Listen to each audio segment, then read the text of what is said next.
2024 के चुनाव प्रचार के दौरान हिंदू मुस्लिम का मुद्दा काफी गूंजा है। कोई मुस्लिमों को आरक्षण देने की बात कर रहा है तो कोई उन्हें घुसपैठिया तक बता रहा है। भाजपा जहां मुस्लिमों से दूरी बरतती नजर आती है, वहीं कांग्रेस और सपा खुद को मुस्लिमों की रहनुमा बताने में पीछे नहीं रहती है।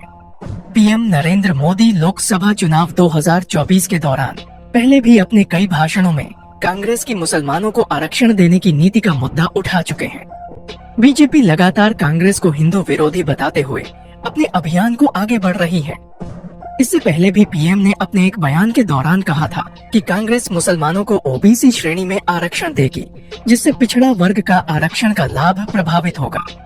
प्रधानमंत्री नरेंद्र मोदी ने रविवार को राजस्थान के बांसवाड़ा में जनसभा में कहा कि कांग्रेस का घोषणा पत्र कह रहा है कि वे माताओं बहनों के सोने का हिसाब करेंगे, फिर उस संपत्ति को बांट देंगे। इसे उनको बांटेंगे जिनके बारे में मनमोहन सिंह की सरकार ने कहा था कि संपत्ति पर पहला अधिकार मुसलमानों का है। इसका मतलब ये है कि वे संपत्ति जुटाकर जिनके ज्यादा बच्चे हैं उनको बांटेंगे और बांग्लादेश जैसे देशों से आने वाले लोगों को बांटेंगे। आपकी मेहनत की कमाई का पैसा घुसपैठियों को दिया जाएगा। मोदी ने कहा कि क्या आपको ये मंजूर है? क्या आपकी संपत्ति को, आपकी मेहनत से कमाई संपत्ति को सरकार को ऐंठने का अधिकार है? दोस्तों, क्या राहुल गांधी के प्रधानमंत्री बनते ही क्या भारत बनेगा मुस्लिम राष्ट्र? क्या अब हिंदुओं के अधिकार कम कर दिए जाएंगे? ये एक बहुत बड़ा सवाल है जिसका जवाब हर कोई जानना चाहता है। लेकिन इससे पहले आप सभी से एक रिक्वेस्ट है कि आप इस वीडियो को एक लाइक कर दीजिए और इस वीडियो को आप आखिरी तक जरूर देखिएगा।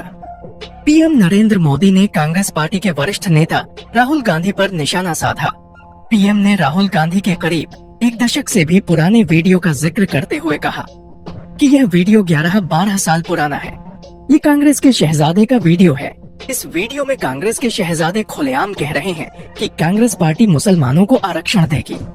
सोशल मीडिया पर राहुल गांधी का पुराना वीडियो भी एकाएक सामने आया। इस पुराने वीडियो में राहुल समाजवादी पार्टी पर निशाना साधते हुए कह रहे हैं, आरक्षण की बात उठाई मुलायम सिंह यादव। 3 बार मुख्यमंत्री बने, एक बार भी आरक्षण के बारे में नहीं बोला। प्रेस वालों ने उनसे पूछा कि आरक्षण के बारे में क्या सोचते हो? सन्नाटा जैसा अभी छाया हुआ है। 2-3 बार पूछा, सन्नाटा। भाई, जैसे कांग्रेस पार्टी करती है। मनमोहन सिंह जी खड़े होते हैं, कहते हैं भैया करना है, हम मुसलमान भाइयों को आरक्षण देंगे, शामिल करेंगे इनको। मुलायम सिंह जी खड़े होते हैं, कहते हैं भैया अगर मैं होता तो मैं ज्यादा करता, मगर आप 3 बार थे, क्यों नहीं किया?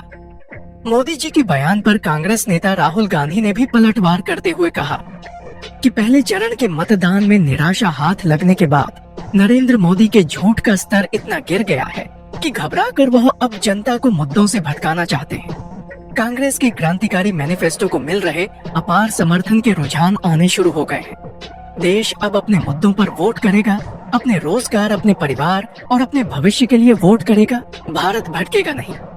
दोस्तों, अगर बात होती है देश के मुसलमानों की संख्या बढ़ने की और हिंदुओं के घटने की, तो इसके पीछे की कई वजह है, जिसमें सबसे बड़ी वजह मुसलमानों में बढ़ने वाली जनसंख्या को ही माना जा रहा है, जो हिंदुओं के मुकाबले ज्यादा है। देखा जाए तो बीजेपी और कांग्रेस की जाति दुश्मनी मुस्लिम वोट पर ही आकर खत्म होती है। कांग्रेस और बीजेपी शुरू से ही एक दूसरे पर सांप्रदायिक ध्रुवीकरण करने और मुस्लिम तुष्टीकरण के आरोप लगाते रहे हैं। ये तब भी होता था जब कांग्रेस मजबूत और बीजेपी कमजोर हुआ करती थी, और अब भी हो रहा है। जबकि समीकरण बदल चुके हैं, बीजेपी लगातार मजबूत होती जा रही है और कांग्रेस जैसे तैसे उठ खड़े होने के लिए लगातार संघर्षरत और प्रयासरत है। मोदी का कहना है कि कांग्रेस अगर केंद्र की सत्ता में आती है तो वो लोगों की संपत्ति लेकर मुसलमानों में बांट देगी। हालांकि मोदी ने मुसलमान शब्द का इस्तेमाल नहीं किया है, लेकिन इशारा मजबूत है। मोदी ने ज्यादा बच्चे पैदा करने वाले और घुसपैठिए जैसे शब्दों का इस्तेमाल किया है। दोस्तों, संपत्ति बंटवारे पर संग्राम के बीच ही मुस्लिमों को आरक्षण का मुद्दा भी जोर शोर से उछला, जो 7वें चरण तक जारी है। इसी बीच देश के संसाधन पर पहले अधिकार के संबंध में पूर्व प्रधानमंत्री मनमोहन सिंह के बयान निकाला गया और उसके बाद ओबीसी कोटे में मुस्लिमों के आरक्षण को लेकर न केवल कांग्रेस बल्कि इंडिया गठबंधन के सारे दल निशाने पर आ गए। प्रधानमंत्री मोदी और बीजेपी के सारे नेताओं ने कर्नाटक में मुस्लिमों को ओबीसी कोटे के तहत दिए जाने वाले आरक्षण को धार्मिक आधार पर दिया गया आरक्षण बताया और हमला बोला कि कांग्रेस पार्टी इसे पूरे देश में लागू करना चाहती है। मगर दोस्तों, हकीकत इन सब से कोसों दूर है। मुस्लिमों को लेकर कोई भी पार्टी बहुत फिक्रमंद नहीं है। इसका अंदाजा इस बात से लगाया जा सकता है कि संसद से लेकर विधानसभाओं तक करीब 20 करोड़ की आबादी वाले मुस्लिमों का प्रतिनिधित्व बेहद कम है। भले ही मुस्लिमों की आबादी बड़ी हो, मगर उनका संसद और विधायिकाओं में प्रतिनिधित्व घटा है। आइए समझते हैं कि राजनीतिक पार्टियां क्यों मुस्लिमों से दूरी बरतती हैं और मुस्लिमों को किस पार्टी ने कितने टिकट दिए।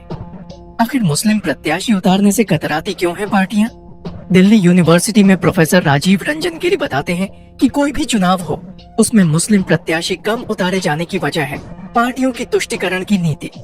भाजपा भले ही मुस्लिमों से दूरी बरतती हो, मगर कांग्रेस, सपा जैसी पार्टियां भी मुस्लिमों से लगाव का बस ढोंग करती ही नजर आती हैं। दरअसल कोई भी पार्टी उसी को टिकट देती है जिसकी जीत की संभावना ज्यादा हो। इसमें जातिगत समीकरण, धार्मिक समीकरण, आबादी लोकप्रियता और दूसरों के मुकाबले काम का प्रदर्शन जैसे फैक्टर्स का ध्यान रखा जाता है। 1980 के दशक में मुस्लिमों की कुल आबादी 11% हुआ करती थी। उस वक्त संसद में मुस्लिमों का प्रतिनिधित्व 9% था। आज मुस्लिमों की आबादी 14% हो चुकी है, मगर संसद में उनका प्रतिनिधित्व 5% से भी कम है। 2019 में मुस्लिमों का लोकसभा में प्रतिनिधित्व 4.97% था। इससे पहले 2014 में यह आंकड़ा 4.23% था। कांग्रेस नेता राहुल गांधी ने हैदराबाद में 6 अप्रैल को चुनावी रैली में जितनी आबादी उतना हक का नारा देते हुए देश में आर्थिक सामाजिक सर्वे कराने की बात कही थी। उन्होंने कहा, अगर पार्टी जीतकर सत्ता में आई तो देश में जातिगत जनगणना के साथ आर्थिक सर्वे भी कराया जाएगा, ताकि पता लगाया जा सके कि किसके पास कितना पैसा पहुंच रहा है, यानी कि देश की अधिकतर संपत्ति पर किसका कंट्रोल है। कांग्रेस ने अपने घोषणा पत्र में भी सामाजिक आर्थिक सर्वे कराने का वादा किया है। पार्टी का कहना है कि इन्हीं आंकड़ों के आधार पर जनता को योजनाओं का लाभ दिया जाएगा। इसी बीच कांग्रेस अध्यक्ष राहुल गांधी द्वारा मुस्लिम बुद्धिजीवियों के बीच कथित तौर पर कांग्रेस को मुसलमानों की पार्टी बताने का विवाद थमता नजर नहीं आ रहा है। कांग्रेस ने भले ही उस उर्दू अखबार की रिपोर्ट को सिरे से खारिज किया हो, जिसमें दावा किया गया था कि राहुल गांधी ने कांग्रेस को मुस्लिमों की पार्टी बताया था। इधर बीजेपी भी इस मौके को हाथ से जाने नहीं देना चाहती है और लगातार कांग्रेस पर हमले कर रही है। दरअसल पिछले हफ्ते उर्दू अखबार इनकलाब में एक रिपोर्ट छापी थी, जिसमें बताया गया था कि राहुल गांधी ने मुस्लिम बुद्धिजीवियों के साथ मुलाकात के दौरान कहा था कि कांग्रेस मुसलमानों की ही पार्टी है। अखबार की इस रिपोर्ट का हवाला देकर बीजेपी ने कांग्रेस पर तीखा हमला बोला था।